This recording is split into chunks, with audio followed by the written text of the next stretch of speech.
বিসমিল্লাহির রহমানির রহিম। আসসালামু আলাইকুম ওয়া রাহমাতুল্লাহ। প্রিয় শিক্ষার্থীরা, আজকের ক্লাস আমরা নবম, দশম এবং এসএসসি পরীক্ষার্থীদের জন্য পদার্থবিজ্ঞানের দশম অধ্যায় স্থির বিদ্যুৎ এই অধ্যায়টি নিয়ে আলোচনা করব ইনশাআল্লাহ। তো আজকের ক্লাসে আমরা এই অধ্যায়ের বেসিক বিষয়গুলো নিয়ে আলোচনা করব ইনশাআল্লাহ। পরবর্তী ক্লাসে এই অধ্যায় থেকে কেমন সৃজনশীল প্রশ্ন আসবে সেইগুলো নিয়ে আলোচনা করব। প্রথমে আমরা দেখে নিব এই অধ্যায়ের মেইন টপিকগুলো কি কি। মেইন টপিকের ভিতরে রয়েছে আধান প্রাপ্তির মৌলিক কারণ, ঘর্ষণ ও আবেশে আধান প্রাপ্তি, তড়িৎ বীক্ষণ যন্ত্রে আধান শনাক্ত, কুলম্বের সূত্র, তড়িৎ বল পরিমাপ, তড়িৎ ক্ষেত্র সৃষ্টির কারণ, তড়িৎ বলরেখা ও ক্ষেত্রের দিক, তড়িৎ বিভব, ধারকের কার্যক্রম ও শক্তি সংরক্ষণ, স্থির তড়িৎ ব্যবহার, স্থির তড়িৎজনিত ঝুঁকি ও রক্ষার কৌশল। তো এখন এই অধ্যায়ে আমরা প্রয়োজনীয় যে সূত্রগুলো রয়েছে, দেখো এই প্রয়োজনীয় যে সূত্র, যেমন এফ সমান কে কিউ1 কিউ2 ভাগ হচ্ছে আর স্কয়ার। এখানে এগুলো কি আমরা এইগুলোতে বিস্তারিত ভাবে আলোচনা করব ইনশাআল্লাহ। এখানে হচ্ছে দুটো আধানের মধ্যবর্তী বল হচ্ছে এফ, আকর্ষণ হতে পারে বিকর্ষণ হতে পারে। সমধর্মী চার্জ হলে বিকর্ষণ করবে, বিপরীতধর্মী চার্জ হলে আকর্ষণ করবে। আর এখানে আরেকটা সূত্র রয়েছে এফ সমান G M M by R square. এখানে যে জিটা বড় হাতের যে জিটা রয়েছে এটা হচ্ছে মহাকর্ষীয় ধ্রুবক। আর এই যে এমটা, এটা হচ্ছে প্রথম বস্তুর ভর, এম ছোট এমটা হচ্ছে দ্বিতীয় বস্তুর ভর, আর আর হচ্ছে ওই দুইটা বস্তুর মধ্যবর্তী দূরত্ব। এরপরে যে সূত্রটা রয়েছে সেটা হচ্ছে ই সমান এফ বাই কিউ। এখানে ই হচ্ছে তড়িৎ প্রাবল্য বা তড়িৎ তীব্রতা, আর এখানে ই সমান দুইটা সূত্র, ই সমান হচ্ছে কে কিউ বাই আর স্কয়ারও আছে একটা সূত্র। এরপরে ভি সমান ডব্লিউ বাই কিউ। এখানে ভি হচ্ছে তড়িৎ বিভব আর ডব্লিউ হচ্ছে কৃত কাজ। আবার এখানে আরেকটা সূত্র রয়েছে কিউ বাই আর। তো এখানে কিউটা কি? কিউটা তো এখানে সব জায়গায় দেখা আছে কিউ, এই যে কিউ হচ্ছে কুলম্ব ধ্রুবক বলা হয়। এই কুলম্ব ধ্রুবকের মান 9 × 10⁹ হবে, 9 n m স্কয়ার পার কুলম্ব স্কয়ার এটা। তারপরে এখানে সি হচ্ছে ধারকত্ব, সি সমান কিউ বাই ভি। এই কিউটা হচ্ছে আধান আর এফটা হচ্ছে তড়িৎ বিভব। আর এই যে ধারকত্বের একক হচ্ছে ফ্যারাড। আবার যদি গোলকের ব্যাসার্ধ দেওয়া থাকে এই যে, তাহলে তার ধারকত্ব কত হবে? সি সমান আর বাই কে। এখানে আর হচ্ছে ব্যাসার্ধ আর কে হচ্ছে কুলম্ব ধ্রুবক। আবার ওই ধারকে সঞ্চিত শক্তি কত হবে সেটাও এই সূত্র দিয়ে বের করা যায়। এখানে দেখো তিনটা সূত্র রয়েছে, ইউ সমান হাফ সি ভি স্কয়ার, আর একটা সমান কিউ স্কয়ার বাই 2c, আর একটা হচ্ছে কিউ ভি বাই 2। এখানে এই সূত্রগুলো রয়েছে। এখন আমরা মূল আলোচনা চলে যাই। এই অধ্যায়ের মূল আলোচনা এখান থেকে শুরু। যেমন আমাদের সর্বপ্রথম জানতে হবে আধান বা চার্জ কাকে বলা হয়। পরীক্ষা আসবে আধান বা চার্জ কাকে বলা হয় বা কি। তো আধান হচ্ছে পদার্থ সৃষ্টিকারী মৌলিক কণিকা সমূহের মৌলিক ও বৈশিষ্ট্যমূলক ধর্মকে আধান বা চার্জ বলা হয়। এখন দেখো বলা হচ্ছে পদার্থ সৃষ্টিকারী মৌলিক কণিকা। তো পদার্থ সৃষ্টি হয়, পদার্থ সৃষ্টির যে মৌলিক কণিকা সেটা হচ্ছে ইলেকট্রন, প্রোটন এবং নিউট্রন। তো এই ইলেকট্রন, প্রোটন এবং নিউট্রনের মৌলিক এবং বৈশিষ্ট্যমূলক যে ধর্ম সেটাকে বলা হয় আধান বা চার্জ।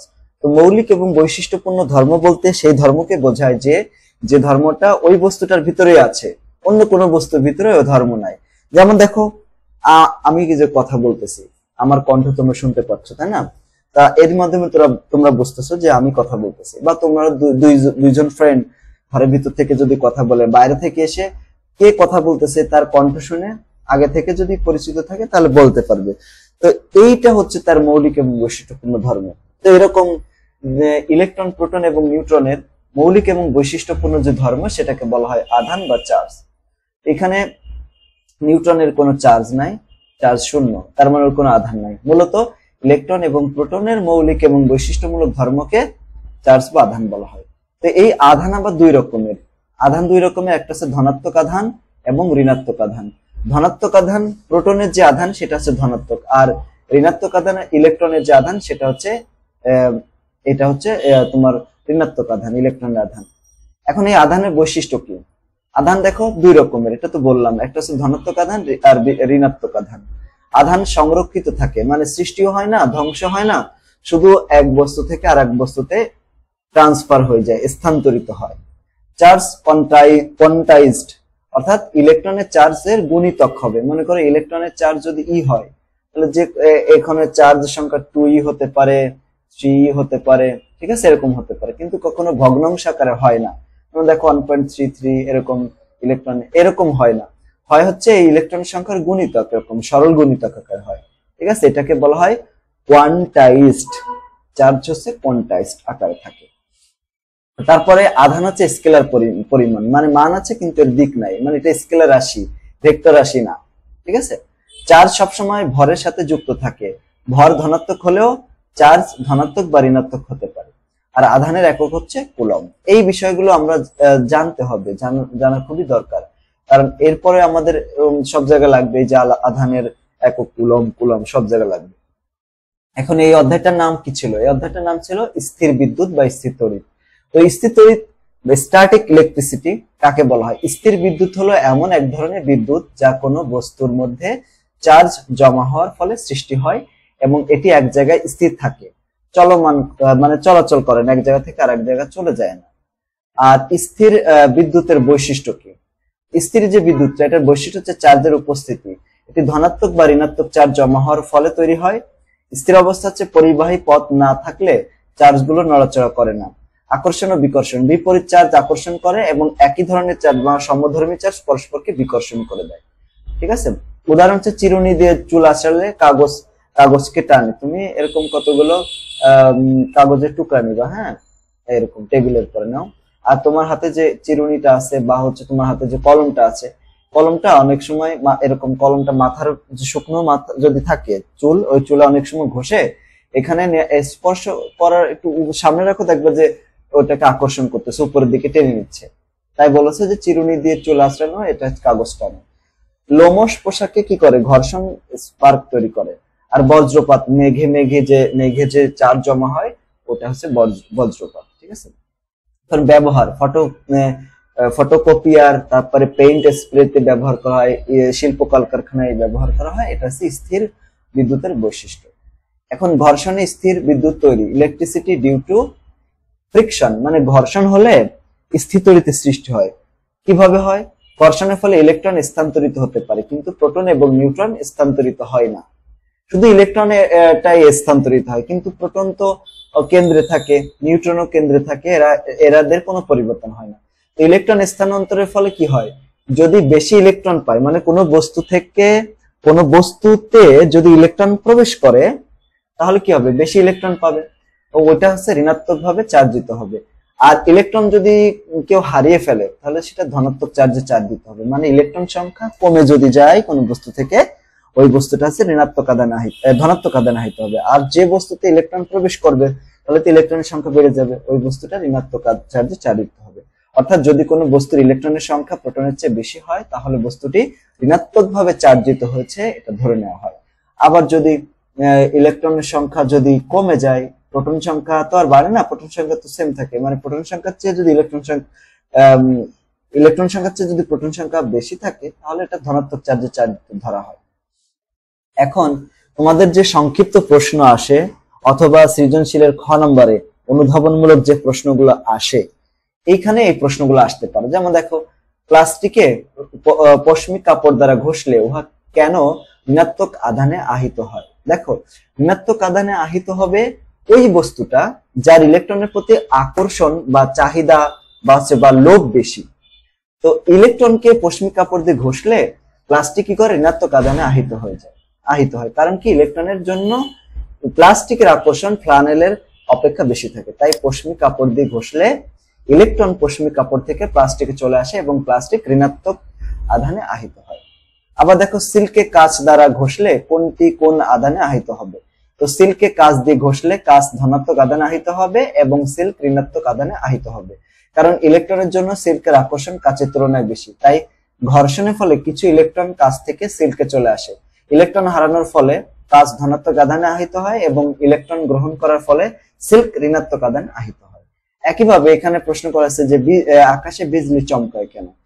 দেখো, আমরা তো জানি আকাশের তাসটা বৃষ্টি যখন হয় বিজলি চমকায়, তাই না? অনেক জোরে শব্দ হয়, বজ্রপাত আমরা বলি এটাকে। তো মেঘের দুইটি স্তরের মধ্যে তড়িৎ ক্ষরণের ফলে বা কারণে আকাশে কি করে? বিজলি চমকায়। আকাশে মেঘ জমা হওয়ার সময় জলীয় বাষ্প উপরে উঠতে থাকে এবং ঘর্ষণের ফলে কিছু ইলেকট্রন আলাদা হয়ে যায়, ফলে নিচের দিকের মেঘগুলো ঋণাত্মক চার্জ জমা হয় এবং উপরের দিকের মেঘগুলোতে ধনাত্মক চার্জ জমা হয়। যখন দুই স্তরের মেঘের মধ্যে প্রচুর পরিমাণে চার্জ জমে যায়, তখন স্বাভাবিক অবস্থায় ফিরে আসার জন্য তড়িৎক্ষরণ ঘটে। এই তড়িৎক্ষরণের ফলে এক মুহূর্তের জন্য তীব্র আলোক এবং শব্দ উৎপন্ন হয়, যেটাকে আমরা বিজলি চমকানো বলে থাকি। এরপর দেখো, ইলেকট্রন আসক্তির ভিন্নতায় স্থির তড়িৎ উৎপন্ন হওয়ার মূল কারণ ব্যাখ্যা করতে হবে। মানে ইলেকট্রন আসক্তির ভিন্নতার কারণে তড়িৎ উৎপন্ন হওয়ার মূল কারণ এটা। তো এটা তোমরা এখান থেকে এরকম ভাবে ব্যাখ্যা করবা যে বিভিন্ন বস্তুর ইলেকট্রন আকর্ষণ করার ক্ষমতা বা আসক্তি এক নয়। কোন বস্তুর ইলেকট্রনের প্রতি আকর্ষণ বেশি, আবার কোনটার বস্তুর ইলেকট্রনের প্রতি আকর্ষণ কম থাকে। ঠিক আছে? তো এই যে ইলেকট্রন আসক্তির বেশি, তা অন্য বস্তুর কাছ থেকে ইলেকট্রন গ্রহণ করে ঋণাত্মক আধানে আহিত হয়, আর অপর বস্তুটি ইলেকট্রন হারিয়ে ধনাত্মক আধানে আহিত হয়। যেমন দেখো, কাঁচকে সিল্ক দিয়ে ঘষলে সিল্ক ইলেকট্রন পেয়ে ঋণাত্মক এবং কাঁচ ইলেকট্রন হারিয়ে ধনাত্মক আধানে আহিত হয়। অর্থাৎ ইলেকট্রন আসক্তির ভিন্নতার ফলে স্থির তড়িৎ উৎপন্ন হয়। বাতাসে জলীয় বাষ্প থাকলে জমা হওয়া চার্জ হারিয়ে যায় কেন? বাতাসে জলীয় বাষ্প থাকলে বাতাস আর্দ্র হয়ে যায় এবং পরিবাহী হিসেবে কাজ করে। এই জলীয় বাষ্প চার্জ বহন করতে পারে বলে বস্তুর উপর জমে থাকা চার্জ ধীরে ধীরে বাতাসে ছড়িয়ে পড়ে, ফলে বস্তুর উপর আর চার্জ জমে থাকতে পারে না। অতএব আমরা বলতে পারি বাতাসে জলীয় বাষ্প থাকলে জমা হওয়া চার্জ দ্রুত হারিয়ে যায়। আবার একটা প্রশ্ন আসে, দেখো এই প্রশ্নটা খুবই ইম্পর্টেন্ট, কম্পিউটারের মনিটর দ্রুত ময়লা হয় কেন? তো কম্পিউটারের মনিটরে কি করে, দেখবো কম্পিউটারের মনিটর প্রচুর পরিমাণ ধুলা জন্মে। উচ্চ ভোল্টেজ প্রয়োগ করা হয়, যার ফলে কম্পিউটার পর্দায় স্থির বিদ্যুৎ সৃষ্টি হয়। এই তড়িৎ কি করে বা স্থির বিদ্যুৎ আশেপাশের বাতাস থেকে ধূলিকণাকে আকর্ষণ করে পর্দায় জমা রাখে, ফলে মনিটর স্ক্রিনটা দ্রুত ময়লা হয়ে যায়। দেখবো যে তুমি পরিষ্কার করছো, 5 মিনিট পরে আবার এরকম, এই যে যেরকম আমাদের মোবাইল ফোনের স্ক্রিনে তো ময়লা হয়, তাই না? এরকম এই জন্যই হয়। জ্বালানি পরিবহনের ক্ষেত্রে উৎপন্ন চার্জ দূরীকরণ কৌশল, মানে জ্বালানি মানে পরিবহন, এমন দেখো যে থাকে না ট্রাকের মাধ্যমে এই তেল এক জায়গা থেকে আরেক জায়গা নিয়ে যাওয়া হয়, এইটা হচ্ছে জ্বালানি পরিবহনের ক্ষেত্রে উৎপন্ন চার্জ দূরীভূত করা হয় কিভাবে? তো জ্বালানি পরিবহনের সময় স্থির তড়িৎ জমা হতে পারে, যা বিপজ্জনক। দেখো যে সমস্ত ট্রাকে তেল নিয়ে যাওয়া হয়, পেট্রোল বা ডিজেল এরকম তেল নিয়ে যাওয়া হয় না, তো এখানে রাস্তা দিয়ে নিয়ে গেলে যখন যায় তখন তো রাস্তা উঁচু নিচু থাকে, ধাক্কা লাগে, এরকম নড়াচড়ার ফলে কিন্তু চার্জ তৈরি হয়, তাই এটা কিন্তু বিপজ্জনক। চার্জ দূর করতে হয়, এই জন্য আর্থিং ব্যবহার করা, অর্থাৎ ধারক বা পাইপকে মাটির সাথে কি করা হয়, সংযুক্ত করে দেয়। দেখবা যে ওই যে এই স্বাভাবিক যে ট্রাক আছে অথবা যে সমস্ত ট্রাক ডিজেল পেট্রোল এইসবের মাধ্যমে চলে, বা হচ্ছে যে বাস আছে যেগুলা, যে ট্যাঙ্কি থাকে, ট্যাঙ্কির সাথে দেখবা একটা থাকে অনেক সময়, এই মোটা একটা শিকলি থাকে, ঝোলানো থাকে, ওটা একদম রাস্তার সাথে অনেক সময় ঘষতে যায়, আমরা মনে করি যে শিকলটা পড়ে গেছে এরকম, কিন্তু না, ওটা আসলে আর্থিং হিসেবে কাজ করে। ঠিক আছে? আর্থিং হিসেবে ব্যবহার করা হয়। এরপর দেখো, পেট্রোলবাহী ট্রাকের সাথে ধাতব শিকল ঝোলানো হয় কেন, ব্যাখ্যা করতে হবে। তো পেট্রোলবাহী ট্রাকের চলাচলের সময় স্থির তড়িৎ জমা হয়। ধাতব শিকলের ট্রাকের তলা থেকে মাটির সঙ্গে সংযুক্ত থাকে, ফলে ট্রাকে জমা স্থির তড়িৎ মাটিতে চলে যায়। এইভাবে ট্রাকের চার্জ দূর হয় এবং বিস্ফোরণের ঝুঁকি কমে যায়। ঘর্ষণে কেন বস্তু আহিত হয়? ঘর্ষণের সময় দুটি বস্তুর মধ্যে ইলেকট্রন স্থানান্তর ঘটে। যে বস্তু ইলেকট্রন পায় তা ঋণাত্মক আধানে আহিত হয় এবং যে বস্তু ইলেকট্রন হারায় তা ধনাত্মক আধানে আহিত হয়। উদাহরণ হিসেবে দেখো, প্লাস্টিকে পশমি কাপড় দিয়ে ঘষলে প্লাস্টিক ঋণাত্মক এবং পশমি কাপড় ধনাত্মক আধানে আহিত হয়। এটা তো আমরা একটু আগে দেখলাম। তো এইখানে দেখো আমরা অনেকগুলো প্রশ্ন এখন কিন্তু সমাধান করে ফেলেছি। এখন আমাদের আরো একটা গুরুত্বপূর্ণ লিসনের ভিতরে আমরা প্রবেশ করতে যাচ্ছি, সেটা হচ্ছে বৈদ্যুতিক আবেশ বা ইলেকট্রিক্যাল ইন্ডাকশন। তো বৈদ্যুতিক আবেশ কাকে বলা হয়? তো বৈদ্যুতিক আবেশ, দেখো বৈদ্যুতিক আবেশ বা তড়িৎ আবেশ কি? যখন কোনো আহিত বা চার্জযুক্ত বস্তুকে স্পর্শ না করে কেবল তার উপস্থিতিতে কোনো অনাহিত বস্তুকে আহিত করা যায়, তখন সে এই যে প্রক্রিয়া, এই প্রক্রিয়াকে বৈদ্যুতিক আবেশ বা তড়িৎ আবেশ বলা হয়। ঠিক আছে? আসলে ভালো করে একটু খেয়াল করতে হবে, মানে দুইটা বস্তু, মনে করো এখানে একটা বস্তুকে আনা হলো, হ্যাঁ এরকম, আর এর পাশে আর একটা বস্তুকে আনা হলো।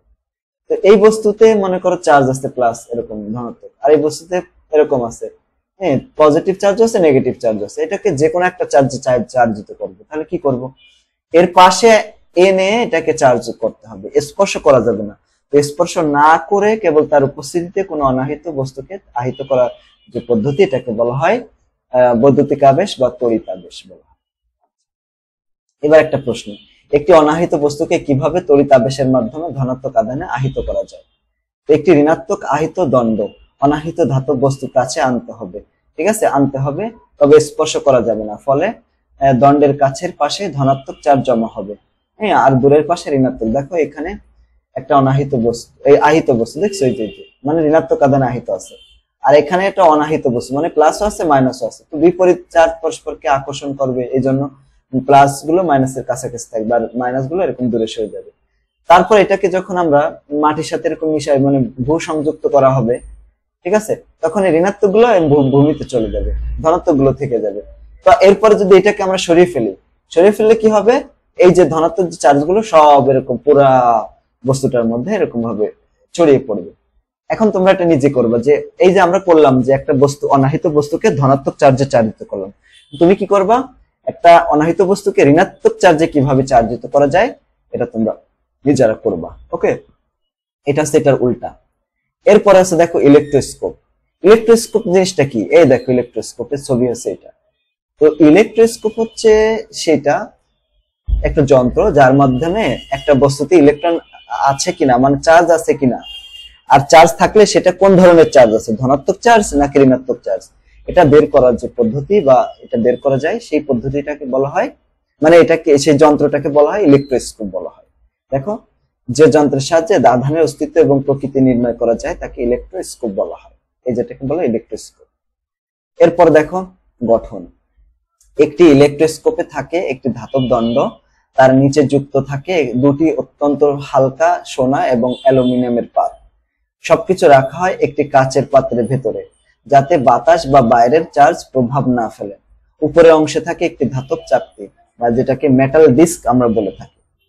আচ্ছা, এরপর দেখো চার্জ আহিতকরণ। আচ্ছা, এই যে চার্জ আহিতকরণ কিভাবে করা হয় দেখছো, এই যে এখানে এই বস্তুটা কিভাবে চার্জ আহিত করা হয়, এই যে একটি প্লাস্টিক বা রড কি করে ফ্লানেলের কাপড় দিয়ে ঘষা হয়, ঘষলে এটা ঋণাত্মক চার্জে চার্জিত হবে।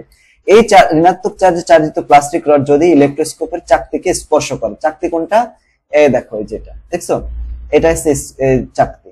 ওই চাকতিকে যদি এরকম ভাবে স্পর্শ করানো হয় তখন কি হবে, এই চাকতির মাধ্যমে এখানে ইলেকট্রন আসবে, হ্যাঁ, মনে করো ধনাত্মক আধান বা ঋণাত্মক আধান আসে, এরা তো পরস্পর কি হবে এরকম মিশানো থাকে না, কিন্তু সমধর্মী চার্জ হওয়ার কারণে দুইটা আবার ফাঁকা হয়ে যাবে। এভাবে এটা ঋণাত্মক চার্জে চার্জিত করা যাবে, ঠিক আছে। এরকম ভাবে চার্জের প্রকৃতি কিভাবে নির্ণয় করা হয়, প্রকৃতি নির্ণয় করার জন্য আগে থেকে ওই যে বস্তুটা কোন চার্জে চার্জিত আছে এটা আমরা নির্ণয় করব। তার জন্য আগে কি করতে হবে, এই যে ইলেকট্রোস্কোপকে ধনাত্মক চার্জে চার্জিত করে নিতে হবে অথবা ঋণাত্মক চার্জে চার্জিত করে নিতে হবে। যেমন দেখো এখানে ধনাত্মক চার্জে চার্জিত করা হয়েছে।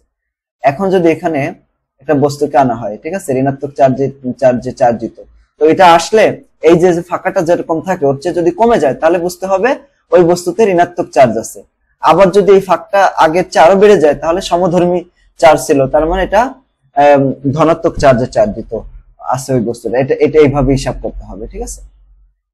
সবচেয়ে ইম্পর্টেন্ট হচ্ছে এই এখন যেটা আমরা যে টপিকটা পড়তেছি, মূলত আমরা তো এখন সৃজনশীল পড়তেছি না, আমরা তো বেসিক আলোচনাগুলো করতেছি, একদম পুরো ক্লাসে আমরা এই বেসিক বিষয়গুলো নিয়ে আলোচনা করব। যেমন দেখো বৈদ্যুতিক বল কাকে বলা হয়। বৈদ্যুতিক বল কি, দুটি চার্জযুক্ত বস্তুর মধ্যে যে আকর্ষণ বা বিকর্ষণ বল ক্রিয়া করে তাকে বৈদ্যুতিক বল বলা হয়, ঠিক আছে। এই বলের পরিমাণ নির্ণয় করার সূত্রটি দিয়েছেন ফরাসি বিজ্ঞানী চার্লস অগাস্টিন দি কুলম্ব, ঠিক আছে। এই দেখো এইখানে কুলম্বের সূত্রটা আসে পরীক্ষায়, যে কুলম্বের সূত্রটা কি, কুলম্বের সূত্রটি লেখো।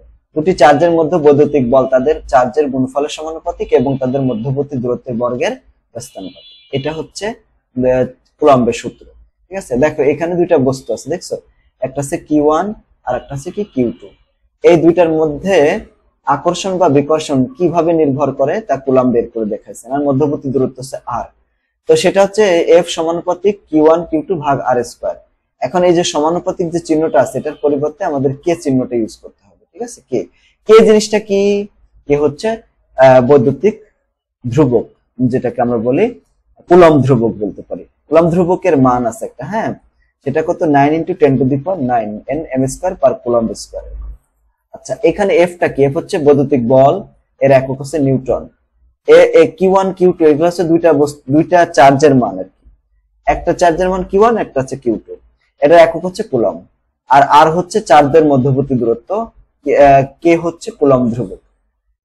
এখানে একটা জিনিস মনে রাখতে হবে, ইলেকট্রনের চার্জ এত আর প্রোটনের চার্জ এত, ঠিক আছে? এই যে সূত্রটা, এই সূত্র থেকে একটা প্রশ্ন আসতে পারে, যেমন দেখো MCQ তে এরকম দুটি চার্জের দূরত্ব দ্বিগুণ করলে বলের মান কি হবে। দেখো তুমি যদি F সমানুপাতিক কত, F সমানুপাতিক Q1 Q2 ভাগ আছে কত R স্কয়ার। এখন দূরত্ব যদি দ্বিগুণ করো তাহলে 2R এর স্কয়ার হয়ে যাবে। 2 কে যদি স্কয়ার করো, 2 কে স্কয়ার করলে 4 হয়ে যাবে, তাই না? তাহলে 1/4 মানে 1 এর 4 হবে। এই যে 4 গুণ কমে যাবে, তাই না? 4 গুণ কমে যাবে। তাহলে দেখো এরকম কিন্তু পরীক্ষা আসবে। যদি মনে করো দ্বিগুণের জায়গায় যদি 3 গুণ করতাম তাহলে 1/9 হতো, 4 গুণ করলে কত হতো 16 হতো, 5 গুণ করলে 1/25 মানে 25 গুণ কমে যেত, ঠিক আছে? এইভাবে বলতে হবে। আবার যদি এরকম আসে দেখো, হ্যাঁ দুটি ভরকে যদি দ্বিগুণ করা হয় তাহলে কি হবে? দেখো দুইটি ভরকে দ্বিগুণ করলে, দেখো ভরকে প্রত্যেকটা ভরকে দ্বিগুণ, এটারও দ্বিগুণ করলাম গুণ এটারও দ্বিগুণ করলাম, তাহলে 2 দ্বিগুণে কত হবে 4। 3 গুণ করলে এরকম 3 গুণ 3, ঠিক আছে না? এরকম 4 গুণ করলে মানে দুইটাকে এরকম করা হচ্ছে, তাহলে 4 গুণ বেড়ে যাবে। দেখছো মানে দূরত্বকে যদি দ্বিগুণ করা হয় তাহলে 4 গুণ কমে যাবে। আর আধানকে, আচ্ছা এখানে না ভর না হয় আধান হবে, কি হবে? আধান, এখানে হবে আধান। মানে এখানে ভরও দ্বিগুণ করলেও ওই বলের মানও কিন্তু 4 গুণ বাড়ে, এটাও ঠিক আছে। কিন্তু যেহেতু এটা স্থিতরিত, এটা তো আধান নিয়ে এখানে আলোচনা করা আছে, ঠিক আছে? দুটাই সঠিক, কিন্তু এখানে আধান হবে এখানে। তো এখানে দেখো ছোটখাটো একটা ম্যাথ আমরা এখন করে ফেলি, যেমন এটা 4 কুলম্ব মানে +4 কুলম্ব -1 কুলম্ব চার্জ পরস্পর থেকে 1 মিটার দূরে রাখা আছে, তাদের মধ্যবর্তী বৈদ্যুতিক বল বের করতে হবে। এখানে যেটা দেওয়া আছে চার্জ Q1 Q2 এবং মধ্যবর্তী দূরত্ব R।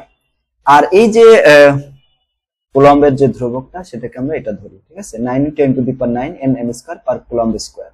এই মানগুলো এখানে বসিয়ে দেবো সূত্রে, মান বসিয়ে হিসাব করবো, ইনশাআল্লাহ এটাই হবে, ঠিক আছে? যা হিসাব করলে যা আসে আর কি।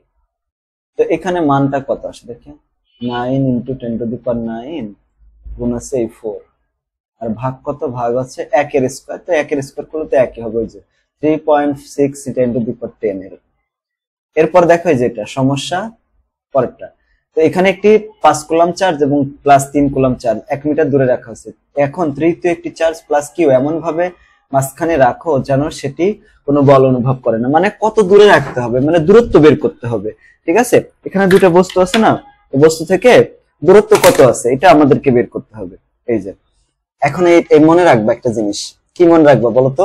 যদি দুইটা সমধর্মী চার্জ হয়, দেখো এখানে প্লাস আছে এখানেও প্লাস আছে, তাহলে নিরপেক্ষ যে বিন্দুটা যেটা রাখতে হবে আর কি, যেটা রাখলে নিরপেক্ষ হয়ে যাবে, সেই নিরপেক্ষ বিন্দুটা অবশ্যই এই দুইটা চার্জের সংযোগের ভেতরে কোন একটা বিন্দুতে হবে।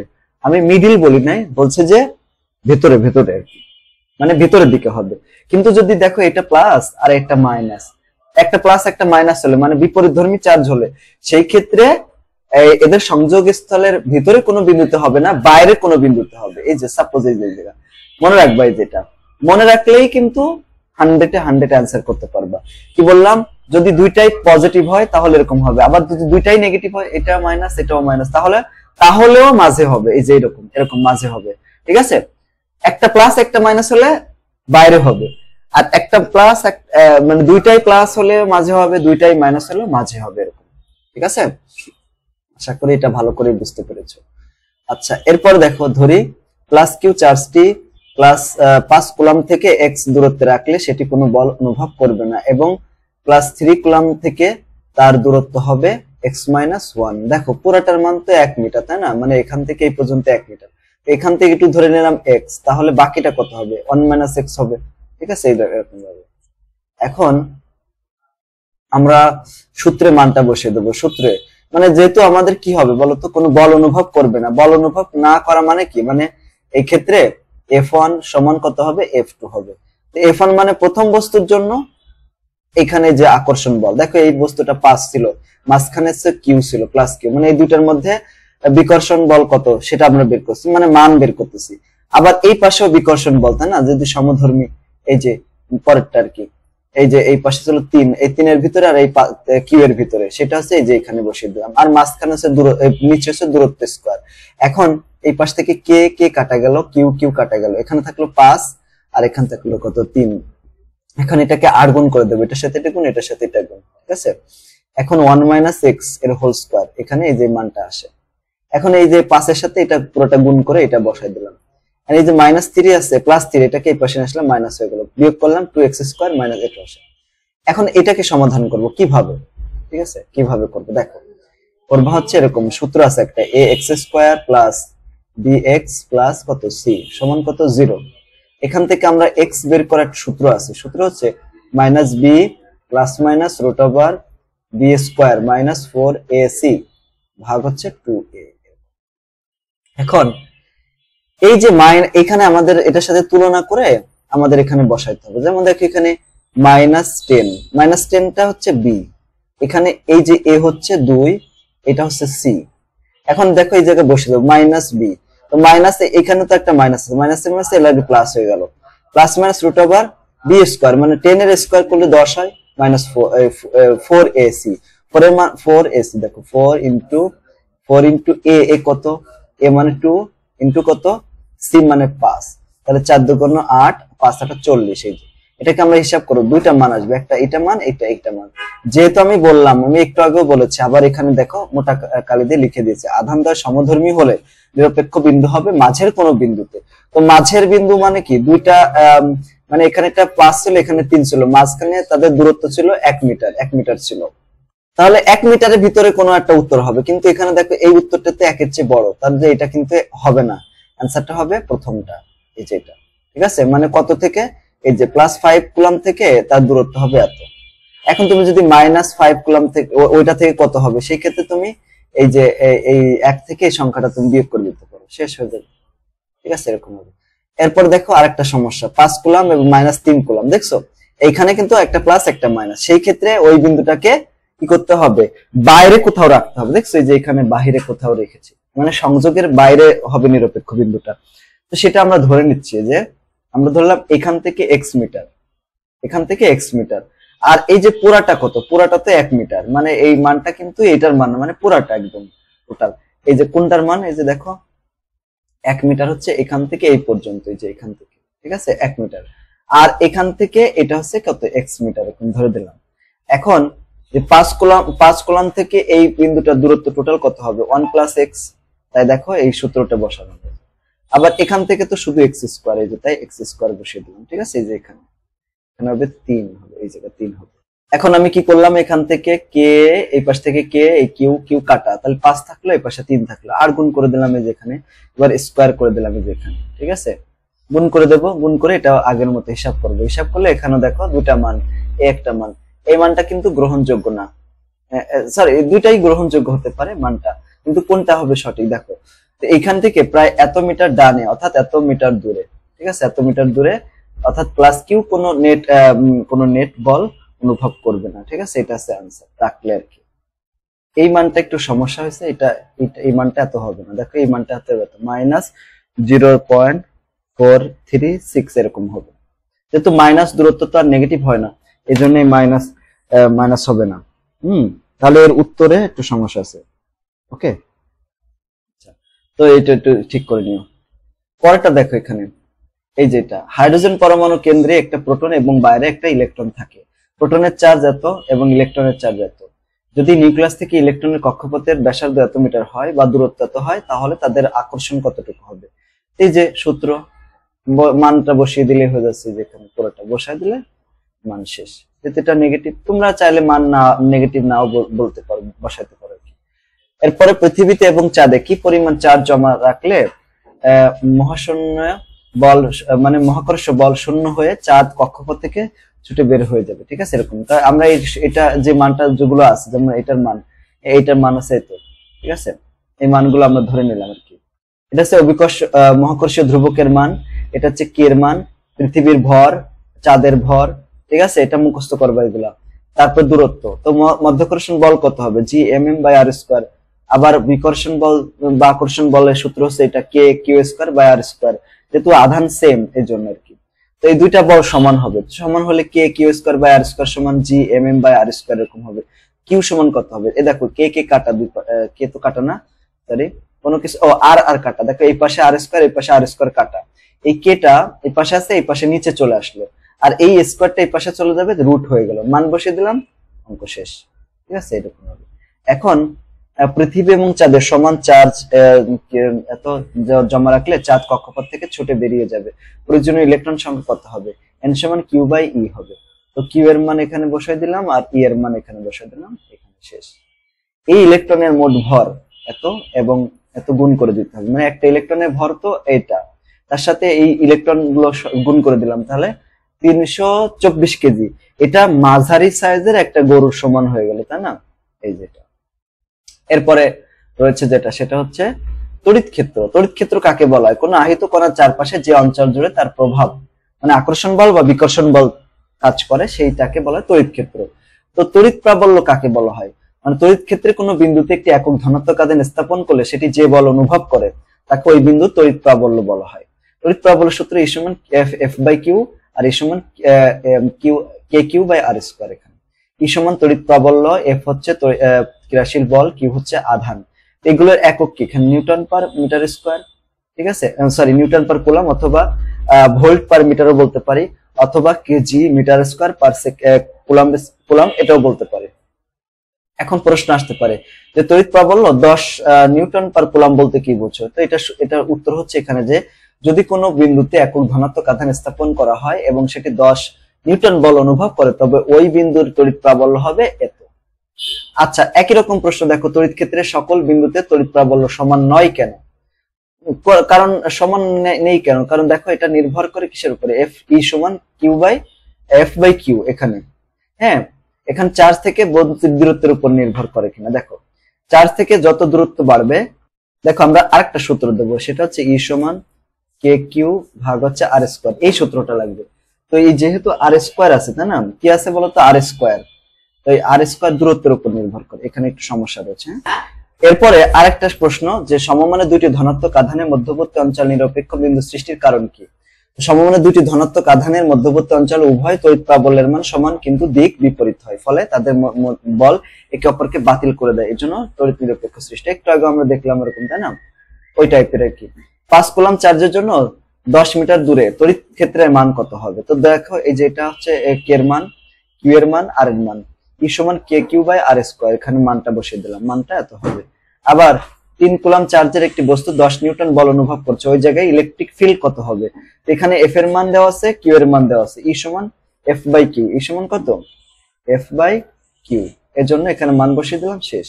তড়িৎ বলরেখা, দেখো তড়িৎ বলরেখা কাকে বলা হয়? তড়িৎ বলরেখা আছে, তড়িৎ ক্ষেত্রে একটি মুক্ত ধনাত্মক আধান স্থাপন করলে এটি যে পথ চলবে তাকে তড়িৎ বলরেখা বা তড়িৎ ক্ষেত্র বলা হয়।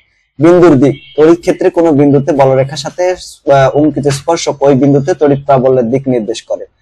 ক্ষেত্রফলের মান, বলরেখার সাথে লম্বভাবে অবস্থিত একক ক্ষেত্রফলের মধ্য দিয়ে অতিক্রান্ত বলরেখার সংখ্যা প্রাবল্যের মানের সমানুপাতিক। এটা দেখো পরীক্ষা যদি আসে তড়িৎ বলরেখা কি, তাহলে এতটুকু লিখবা, শুধুমাত্র এখান থেকে এই পর্যন্ত, শেষ। এখন তড়িৎ বলরেখার কতগুলো ধর্ম আছে, দেখো এই ধর্মগুলো কিন্তু দরকার। যেমন বলরেখা খোলা বক্ররেখা মানে ওপেন, বলরেখা পরস্পরের উপর আড়াআড়ি ভাবে চাপ দেয়, মানে এরকম অবলরেখাগুলো এইটা এটা পরস্পরকে এরকম চাপ দেয়। তারপর দেখো দুটি বলরেখা কখনো ছেদ করে না, বলরেখাগুলো ধনাত্মক চার্জিত পৃষ্ঠ থেকে বের হয়ে ঋণাত্মক চার্জে শেষ হয়। বলরেখাগুলো স্থিতিস্থাপক সুতার মতো দৈর্ঘ্য বরাবর সংকুচিত হওয়ার চেষ্টা করে। বলরেখার ঘনত্ব বৃদ্ধি পেলে তড়িৎ প্রাবল্য বৃদ্ধি, কম হলে হ্রাস পায়। একই পরিবাহিতে কোনো বলরেখা শুরু ও শেষ হয় না, ঠিক আছে, এরকম এই যে দেখো এখানে। তো বিপরীত ও সমধর্মী চার্জের জন্য তৈরি বলরেখা। এখন কোন বলরেখা শুরু ও শেষ কি একই পরিবাহিত হতে পারে? কোন পরিবাহীর এক অংশ ধনাত্মক এবং অপর অংশ ঋণাত্মক আধানের অধীনে থাকলে তবেই শুরু ও শেষ একই পরিবাহিত হতে পারে, কিন্তু পরিবাহীর আধান সাধারণত সমভাবে ছড়িয়ে থাকে, তাই একই পরিবাহিতে কোনো বলরেখা করে না, শুরু ও শেষ হতে পারে না। দুটি বলরেখা কখনো ছেদ করে না কেন? দুটি বলরেখা পরস্পরকে ছেদ করলে ছেদ বিন্দুতে দুটি রেখার দুটি স্পর্শক বিন্দু ভিন্ন দিকে টানা যাবে, অর্থাৎ ছেদ বিন্দুতে একটি ধনাত্মক চার্জ রাখা হলে তা দুটি ভিন্ন দিকে গতিশীল হবে, কিন্তু তা অসম্ভব, তাই দুটি বলরেখা কখনোই পরস্পরকে কি করবে না, ছেদ করে না। ঠিক আছে। তারপর দেখো তড়িৎ বিভব। এখানে আরেকটা জিনিস, তড়িৎ বিভব হচ্ছে কি, তড়িৎ ক্ষেত্রে কোনো বিন্দুতে একটি একক ধনাত্মক আধান বা চার্জ আনতে যে পরিমাণ কাজ করতে হবে তাকে তড়িৎ বলরেখা মানে তড়িৎ বিভব বলা হয়। তড়িৎ বিভবের সূত্র হচ্ছে ভি সমান ডব্লিউ বাই কিউ অথবা কে কিউ বাই আর। এখানে ডব্লিউ হচ্ছে কাজ, কিউ হচ্ছে চার্জ, আর ভি হচ্ছে বিভব। এর একক হচ্ছে জুল পার কুলম অথবা ভোল্টও বলা হয়, ছোট হাতের ভি, মানে এটাকে বড় হাতের ভি দ্বারা প্রকাশ করা হয় আর এককটাকে ছোট হাতের ভি দ্বারা প্রকাশ করা হয়। পরীক্ষায় যদি এটা আসে যে তড়িৎ বিভব 10 ভোল্ট বলতে কি বোঝায়, 10 ভোল্ট বলতে বোঝায় তড়িৎ ক্ষেত্রে কোনো বিন্দুতে 1 কুলম ধনাত্মক আধান আনতে 10 জুল কাজ করতে হবে। একটি ধনাত্মক একটি ঋণাত্মক চার্জের পাশে বিভব কেমন হবে? দেখো, একটি ধনাত্মক চার্জের চারপাশে বিভব ধনাত্মক হবে আর ঋণাত্মক চার্জ হলে ঋণাত্মক হবে। ঠিক আছে, এরকম একটি প্লাস কিউ এবং একটি মাইনাস কিউ, তবে তাদের মাঝে বিভব ধীরে ধীরে ধনাত্মক থেকে ঋণাত্মকে পরিবর্তিত হয় এবং মধ্যবিন্দুতে শূন্য হয়ে যাবে। ঠিক আছে। বিভব পার্থক্য কি? কোন তড়িৎ ক্ষেত্রে দুটি বিন্দুর মধ্যে থাকা বৈদ্যুতিক বিভবের ব্যবধানকে মানে পার্থক্যকে বিভব পার্থক্য বলা হয়। এখন যে দুইটা কথা আমি এখানে দিচ্ছি, এই দুইটা কথা কিন্তু সৃজনশীলে আসে। হ্যাঁ, এই যে এটা দেখো, সেটা হচ্ছে বিদ্যুৎ প্রবাহিত হয় উচ্চ বিভব থেকে নিম্ন বিভবের দিকে, ইলেকট্রন প্রবাহিত হয় নিম্ন বিভব থেকে উচ্চ বিভবের দিকে। যদি দুইটি বিন্দুর বিভব সমান হয় তবে কোনো বিদ্যুৎ বা ইলেকট্রন কি করে না, প্রবাহিত হয় না বা ট্রান্সফার হয় না। পৃথিবীর বিভবকে শূন্য ধরা হয় কেন? পৃথিবী এত বড়, এত বিশাল, এতে অল্প পরিমাণ চার্জ যোগ করা বা বের করে দেওয়া হলেও এর বিভবের কোনো পার্থক্য হয় না, তাই তুলনা করার সুবিধার জন্য পৃথিবীর বিভবকে শূন্য ধরা হয়। বিভব পার্থক্য না থাকলে কেন তড়িৎ প্রবাহিত হয় না? যখন দুটি ধাতব পদার্থকে তার দ্বারা সংযুক্ত করা হয় তখন এই দুই ধাতব বস্তুর মধ্যে বিভব পার্থক্য থাকলে কেবল ইলেকট্রন প্রবাহিত হয়। ইলেকট্রন প্রবাহ হচ্ছে তড়িৎ প্রবাহ। বিভব পার্থক্য না থাকলে ইলেকট্রন প্রবাহিত হয় না, অর্থাৎ তড়িৎ প্রবাহিত হয় না। এজন্য তড়িৎ প্রবাহের জন্য বিভব পার্থক্য প্রয়োজন হয়। এরপরে প্রশ্ন, ভারী বৈদ্যুতিক যন্ত্রপাতি কেন ভূমির সাথে সংযুক্ত করা হয়? ঠিক আছে, আর্থিং করার জন্য আর কি। আচ্ছা, ধারক। এরপরে ধারক। ধারক হচ্ছে কাছাকাছি স্থাপিত দুটি পরিবাহক এর মধ্যবর্তী স্থানে অন্তরক পদার্থ রেখে তড়িৎ আধানের মাধ্যমে শক্তি সঞ্চয় করা রাখার যান্ত্রিক কৌশল বা ব্যবস্থাকে কি বলা হয়? ধারক বলা হয়। দেখো এখানে চিত্রে যেটা দেখতে পাচ্ছ এটা আছে ধারকের ছবি। হ্যাঁ, এটা আছে ধারক, এইটাই ধারক। আবার এই যে পাশে এগুলো তো আমরা সচরাচর দেখে থাকি। ধারকের ব্যবহার, কি জন্য ধারক ব্যবহার করা হয়? অনেক কারণে ধারক ব্যবহার করা হয়। টেলিগ্রাফ, টেলিফোন, বেতার যন্ত্রে টিউনিং এর কাজে ব্যবহার করা হয়, বৈদ্যুতিক পাখা দ্রুত ঘোরানোর জন্য ব্যবহার করা হয়, স্পন্দক ব্যবহৃত হয়, বিবর্ধকে ব্যবহার করা হয়, ফিল্টারে ব্যবহার করা হয়, বৈদ্যুতিক বর্তনীতে ডিসি ব্লকিং হিসেবে ব্যবহার করা হয়, চার্জ সঞ্চয় করে রাখার জন্য ব্যবহার করা হয়। এরপর দেখো, ধারকত্ব কাকে বলা হয়?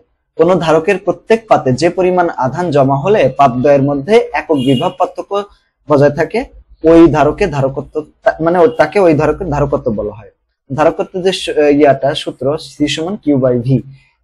সি হচ্ছে ধারকত্ব, কিউ হচ্ছে আধান, আর ভি হচ্ছে বিভব পার্থক্য। এখন যদি গোলাকার কোন একটা বস্তু হয়, গোলক হয়, তার ধারকত্ব কি হবে? সেক্ষেত্রে সি সমান আর বাই কিউ, আর বাই কে হবে। আরটা হচ্ছে ব্যাসার্ধ আর কে হচ্ছে যে কুলম্ব ধ্রুবক, এটার মান তো এটা। তাই এখন গোলকের ধারকত্ব সরাসরি তার ব্যাসার্ধের ব্যস্ত অনুপাত। দেখো সি সমানুপাতিক আর, মানে কি, এটা তো একটা ধ্রুবক, তার জন্য সি সমানুপাতিক এরকম আর লেখা যায়। ধারকের একক কি হবে? দেখো একক, অনেকগুলো একক আছে, মানে মেইন একক হচ্ছে ফ্যারাডে, মূলত একক, মূল একক, কিন্তু আরো অনেক ছোট একক, বড় একক আছে। যেমন দেখো এখানে মাইক্রোফ্যারাডে, মাইক্রোফ্যারাডে মানে 10⁻⁻6, ন্যানোফ্যারাডে 10⁻⁹, পিকোফ্যারাডে 10⁻⁻12, এরকম। 1 ফ্যারাডে মানে কি? যদি কোনো ধারক 1 ভোল্ট বিভব পার্থক্যে 1 কুলাম আধানের ধারণ করতে সক্ষম হয় তাহলে ওই ধারকের ধারকত্ব 1 ফ্যারাডে হবে। বৈদ্যুতিক ফ্যানে ক্যাপাসিটর কেন ব্যবহার করা হয়? সিঙ্গেল ফেজ মোটরে এসি দেওয়ার ফলে, এসি কারেন্ট আর কি দেওয়ার ফলে চুম্বক ক্ষেত্র স্বাভাবিকভাবে ঘুরতে পারে না। ক্যাপাসিটর ব্যবহার করলে কি হয়? ফেজ অ্যাঙ্গেল পার্থক্য তৈরি হয়, মানে টর্ক সৃষ্টি হয়, টর্ক সৃষ্টি হয় এবং মোটরটা ঘুরতে পারে, এজন্য ক্যাপাসিটর ব্যবহার করা হয়।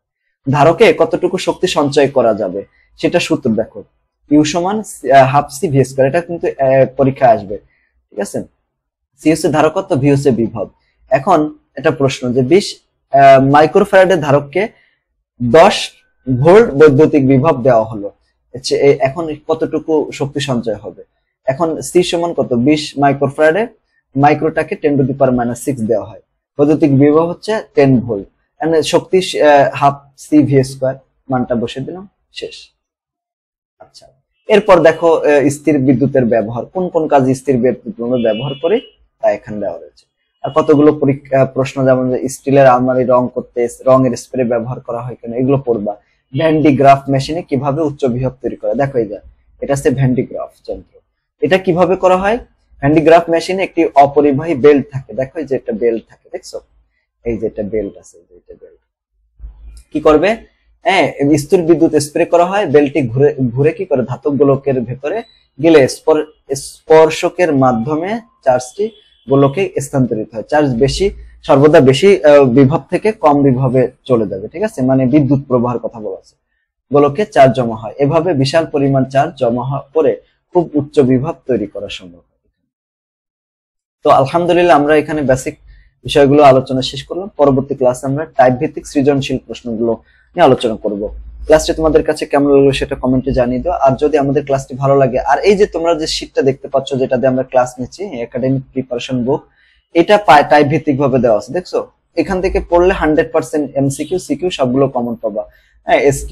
তো এটা যদি নিতে চাও তোমরা কুরিয়ারের মাধ্যমে 01620103495, এই অধ্যায় ছাড়াও তোমাদের অন্যান্য অধ্যায়ের শীটও রয়েছে, বুঝছো, পদার্থবিজ্ঞান, রসায়ন বিজ্ঞান, জীববিজ্ঞানের। তোমরা যদি নিতে চাও এই নাম্বার হোয়াটসঅ্যাপ রয়েছে, ইমো রয়েছে, তোমরা এখানে নক করলে পেয়ে যাবেন ইনশাআল্লাহ। সবাইকে ধন্যবাদ। আসসালামু আলাইকুম ওয়া রাহমাতুল্লাহ।